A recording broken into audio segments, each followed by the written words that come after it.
Hey there and welcome back to Rimworld. My name is Pete and today we complete the first episode of what is surely going to be another exciting adventure with the Rimworld Odyssey expansion. That expansion brings us 5 new and very unique biomes to play in, a new landmark system with over 45 map features like hot springs, chasms, oases, abandoned facilities and many more, a more dynamic terrain and weather system, over 40 new animals and new ways to train them, a long-awaited fishing mechanic, and of course the big one, the ability to build your very own spaceship. And if any of that sounds interesting to you, I have good news. To celebrate the launch of what is now the 6th Rimworld series on this channel, I am giving away 3 copies of the Odyssey expansion. What you need to do to enter the giveaway is leave a comment below this video in which you tell me your ideas, hopes and suggestions for the series, and very importantly, please also include the phrase giveaway so that I can filter out anyone who does not wish to participate. You have until the release of the next episode, in which I will then announce the winners. You can find the rules and all further information in the description below, and I think now it's time to talk about the series setup. Now, while Odyssey adds a new graph ship scenario, I feel like already starting out with a fully functioning spaceship takes away the one major milestone that is building it yourself. So instead, and this should not really come as a surprise to anyone, we are once again going for a naked brutality start. With space being the series theme, we are for a change not starting as tribals, just so it narratively makes sense to dive into shipbuilding quickly, and so that we can feasibly unlock all the advanced space tech in one series. To make up for that, we are starting with no research whatsoever, so we will need to unlock everything ourselves, from building beds to the new beam weapons. You may have also seen it, we are starting with an animal companion for the first time, more on that later. Difficulty-wise, there are no changes to our previous series, Randy Random on the hardest losing is fun difficulty with the threat scale cranked up to 500%. Let's talk anomaly, the one DLC that could perhaps feel a bit out of place, which is why I've set it to ambient horror, so the void monolith will not appear but anomaly threats can still happen, albeit with only a 10% chance, and other anomaly gameplay elements are also accessible should we so choose. Since this series will once again likely span over the course of many months, during which the game might receive small updates and the occasional mod might be added or removed, we are going with reload anytime instead of commitment mode, just to prevent the loss of progress should we experience the occasional hiccup, but you have my word that I will play things honestly. For our world seed then, we are going with Maniac, the name of the colonist who snuck himself into the last 3 series somehow. Globe coverage will be at 100%, now that we can enter orbit I think that only makes sense, and I have also added the Pirate Gang faction, not because I'm looking for yet another enemy to fight, but because there is a decent chance its members are non-baseliner xenotypes, a potentially good source of interesting genes and or colonists. The other 2 pirate factions will mostly be Itakin or Wasters. Everything else, including map size, is left at the default, and with that, let's generate a planet. Now, for our starting location, we are of course going to play on one of the 5 new biomes. It took me quite a while to figure out which one. I wanted to settle on the hardest of the 5, and I think that choice is between the lava lakes and the Scarlands. After thoroughly working out their pros and cons, I have decided to start in the Scarlands, a shattered toxic wasteland that was once a sprawling city. Its waters will be poisonous, fertile soil is extremely rare, animal life is minimal and often riddled with the Scaria disease, and while the remains of an old city may still hold a few valuables, exploring them is both time-consuming and potentially dangerous. To make things even more difficult, I have picked a map that is not only entirely flat, giving us very little mineable resources to work with, but it also comes with a landmark, a toxic lake. This giant poison puddle will occupy a large part of the map, decreasing the already small amounts of usable soil even further. On the bright side, it will be warm enough to at least grow crops year-round. In addition, any map with a toxic lake also has pollution levels between 10 and 20%, so there will be areas that we better not venture in at all, or at least not without proper protection. Finally, the presence of this lake also drives away what little wildlife there is in the Scarlands to begin with, leaving us with only a handful of animals on the map, Not that we could do much hunting anyway, because this here is our starting pawn for this series, Bryan Burr, named after a longtime patron supporter, and that will in fact be the case for any pawn, animal, or whatever else we can name in the game. All of those names will, as always, be chosen from channel members and patron supporters in the naming rights tier and above. Now, while Bryan grew up as a technical kid and now works as a taxonomist and thus is good with plants and animals, he does not get any skill points beyond the ones from his child and adult backstories, and the latter also makes him incapable of violence, and that includes hunting. To be honest, a naked brutality start in a biome as hostile as this with a non-violent pawn, that could very well be the most difficult start to any Rimworld series on the channel so far, but I have a few ideas how it might just be possible for Bryan to survive.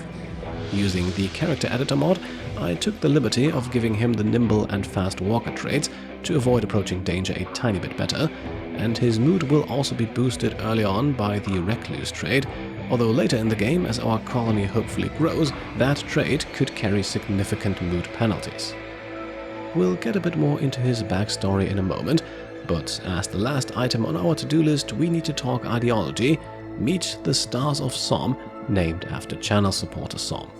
We are once again playing a fluid ideology here, centered around the brand new Shipborn meme. Their narrative? Planets are cages, true freedom lies among the stars.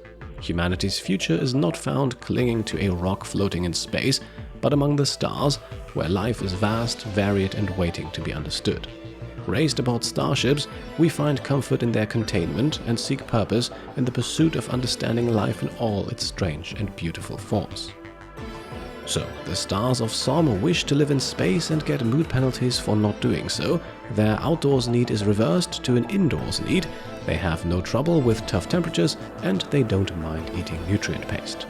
To mirror the scientific side of this ideology, I took the liberty of slightly increasing research speed, but only by 25%, so nothing game-changing. Everything else is fairly standard, no war crimes in particular to mention here, although executions of guilty prisoners and slavery are okay, parts of life that the Stars of Som only seek to understand, not to change. The roles in this ideology are that of Grand Navigator, the leader, and Star Warden, moral guide, while our starting rituals are the Last Starfall, the funeral, and the Somnari Skyfire, a sky lantern festival. Apart from that, nothing crazy, no relics or venerated animals. I don't think the ideology system needs to dictate too much of what we do in this series. And with that, I think we're good to go. Let's go planetside and begin this playthrough of Rimworld Odyssey.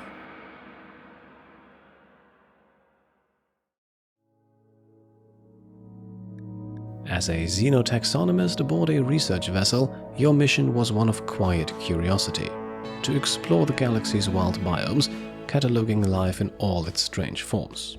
You were trained to study the wilderness, not to survive it. After all, the odds of something going wrong were under 0.3%. But fate is not so gentle. When the ship suffered a catastrophic reactor failure mid-orbit, there was no time for evacuation protocols. You ejected in a drop pod, naked, unarmed, and unprepared, clutching the one living thing you could save, your research animal, a biogenetically enhanced toad, and your longtime field companion. Your pod now races towards the Scarlands, a poisoned memory of a once great city. Ruins rise like broken teeth from the earth, a toxic lake simmers in the craters of war, and Scaria-infected animals stalk the edges of the dead concrete. You have no weapons, no food, no clothes, but you have your mind, your toad, and perhaps enough time to study this world before it kills you. And with that, taxonomist Bryan Burr takes his first steps in the Scarlands. He is not alone, however, but accompanied by Heaser, a colossus toad named after another channel supporter. This massive toad is bioengineered to be a farm animal, but we will do everything to keep it alive, and perhaps even train it. After all, someone needs to take care of the dirty work. To get us started though, let's scan the map. The toxic lake here occupies a large chunk of it, and makes getting to the other side even more tedious. What little empty space is left is occupied by the ruins of a fallen city, I think this here could be the ancient danger. The little brown patches in between the concrete are our only fertile soil, and snow-rich soil is nowhere to be found. In addition, the areas marked in red here are also polluted. The ground will not be suitable for crops here, and we should not stay there too long to avoid risking Bryan's health. The wildlife tab then also looks dire, a grand total of only 8 animals, 3 of them infected with scaria, but 2 of them are boghounds, a new animal in this expansion, and quite a bit more dangerous compared to regular dogs. So those could become a problem for both Bryan's and Heaser's survival, which is of course our top priority and the first thing we need to work on. A nearby ruin has a chair and table for Bryan to deconstruct for steel, while Heaser is heading for a zoned area on fertile ground, where he should hopefully be able to survive on the few patches of grass growing here. With 70 units of steel stored away, Bryan then begins planting rice, definitely not the most suitable crop in this environment, but still the fastest growing one, and we have no time to waste. With a 5x5 field planted, he then chops down the nearby snagroot trees. These are accustomed to the toxic environment, but sadly yield only very little wood. We do need 20 units though to make a campfire, but not yet. Let's grab some steel and go hunting, or at least do the closest thing to it. You may have seen it in the wildlife tab earlier. We have 2 pigs on the map. One is actually not too far away, and while Bryan refuses to harm it directly, he can build a little trap. 1 steel pillar and a roof coming off of it. You may see where this is going. Now we have to hope that the pig walks underneath it, of which there is absolutely no guarantee whatsoever. While we wait for the animal to get curious at what we have constructed, we can harvest a nearby berry bush. Yes, a very small number of these do grow in the Scarlands, but they look absolutely pitiful, and this here is the only one ripe to be harvested at the moment. Instead of eating the berries right away though, we are saving them for later, forbid Bryan from eating raw food altogether to avoid food poisoning, and open up a nearby ruin. Inside a dead body with a revolver that could be useful if Bryan wasn't incapable of using it, so instead we open the scrap box and find 58 more steel inside. Using 5 of those, we build a second piece of wall to expand on our trap. However, just as Bryan starts putting up the roof, the pig moves right where we want it to be, and then back out just as Bryan starts removing the pillar. So we wait a little longer. Night, hunger and heat stroke have already set in, but we get one more chance and the trap is sprung with success. While the roof collapse does far from enough damage to kill the pig, it deals a wound that should be fatal in about 16 hours, a long time still to go on a single berry harvest.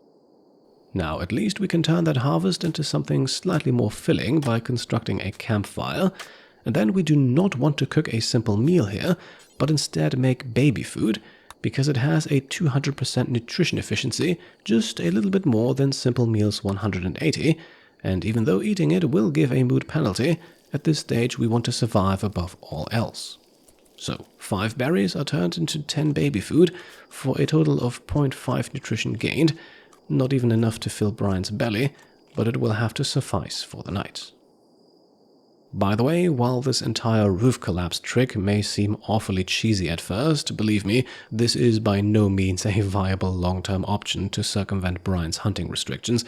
In fact, it is a method that needs to be carefully weighed against the time and risk involved. The effectiveness of this approach directly correlates with the hunted animal's size and thus meatiness.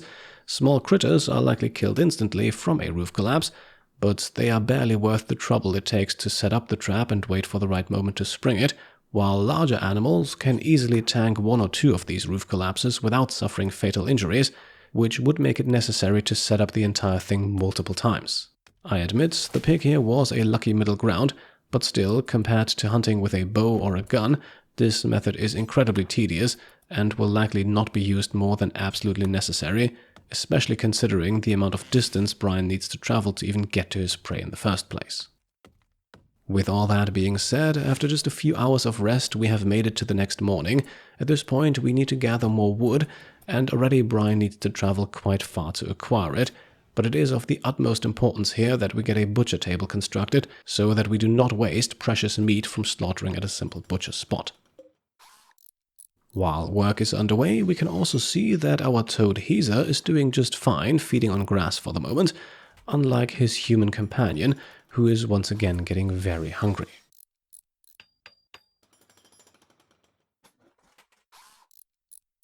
Let us therefore swiftly remove a roof above another berry bush that can now finally receive enough light to grow, and then, while we still have to wait for the pig to bleed out, we can also deconstruct another steel table for resources.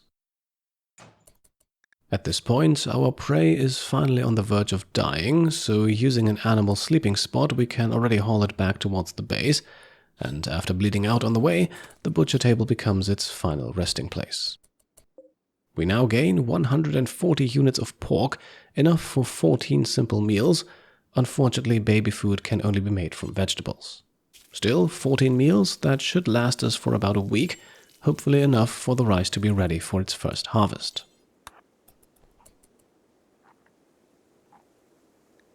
From the pig's skin, we then make a bedroll, not super comfortable, but better than sleeping on the ground.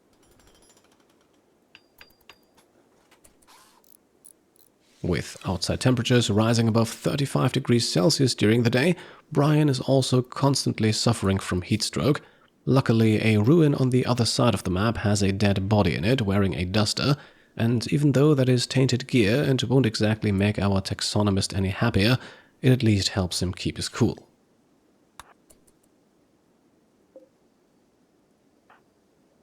And so the evening is spent cooking more meals before the meat spoils in this heat, and before heading off to sleep, we get rid of one more mood problem and reconstruct a small room in the building that we've been hiding out in. With all holes in the walls filled back up, this now qualifies as inside and helps raise Bryan's indoors need. Once again though, he only gets a few hours of rest before the next cooking session is due. The campfire's 2-day lifespan is nearing its end, and we do in fact need to extend it a little bit. Luckily, a small tree grows in the ruins nearby.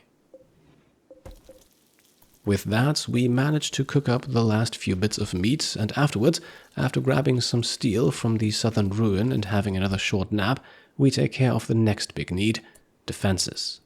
With Bryan not able to fight back himself, we will need to rely on traps and other defenses more than ever. The only problem, constructing a steel trap requires a construction skill of 3, and despite his childhood spent as a tech kid, Bryan only has a skill of 2. So we spend the morning hours deconstructing all nearby steel structures. The sarcophagi in particular yield a good chunk of both materials and experience, and eventually, around noon, Bryan levels up. Coincidentally, he has now also gathered plenty of steel, so the first trap is swiftly built, and an old table is also rescued from the ruin, so that's another mood penalty hopefully removed soon. A second trap then follows after only a few hours of sleep. I already have Bryan on a 2-phase sleep schedule, each one lasting about 4 hours, so that he's always at a moderately comfortable level of rest, just in case we need to react to anything quickly. On the following morning then, with rain falling, we work on the next 5x5 growing zone. This one will grow potatoes, more work efficient but slower growing, not ideal to get us through the first few days, but likely our crop of choice afterwards, once a somewhat stable food supply has been established. Afterwards, Bryan can reward himself with his first proper meal eaten at a table, the chair also scavenged from a nearby ruin, and with his hunger sated for now, he can even play a round of horseshoes, all indoors of course. Then we can work on getting a research bench built.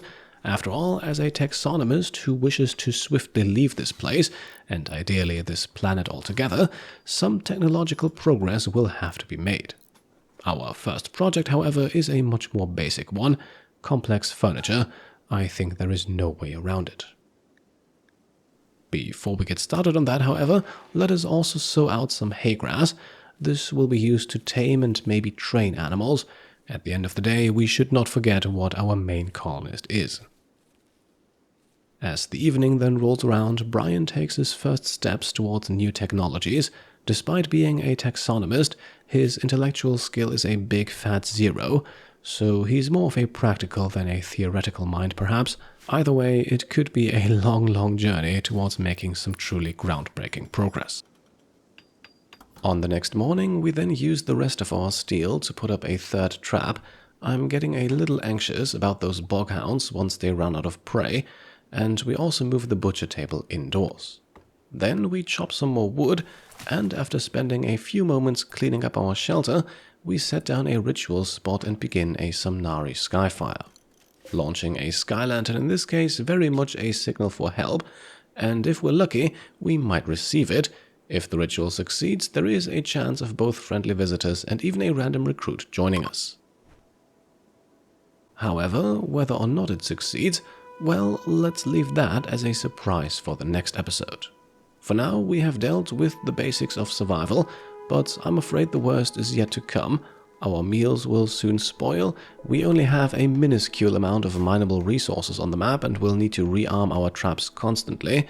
Those boghounds will only get hungrier, and Randy is sure to send the first raid our way soon. So stay tuned for all of that and more next time. Don't forget to take part in the giveaway, and if you want to get your name into the series, feel free to check out my Patreon or channel memberships. Your support is what allows me to run this channel without having to rely on dodgy sponsorships, and it is very much appreciated. Also, as always, you can send me your fan art if you so choose. The best way is via email to pete@petecomplete.com. And with that, let's wrap it up for today. I'm super excited for this new adventure. It's been a while since we really started from the bottom. Let's see how far we can go this time. Exploring the new endgame scenario is of course one of the goals for this series. So I hope you enjoyed this first episode, and if you did, then I would be very happy if you could leave a thumbs up. If you like what I'm doing and want to support me and my channel further, then you can of course go ahead and subscribe to stay up to date, grab some merch over on shop.petecomplete.com, or become a channel member or Patreon supporter. Thank you all for watching, and I'll see you next time. Cheers.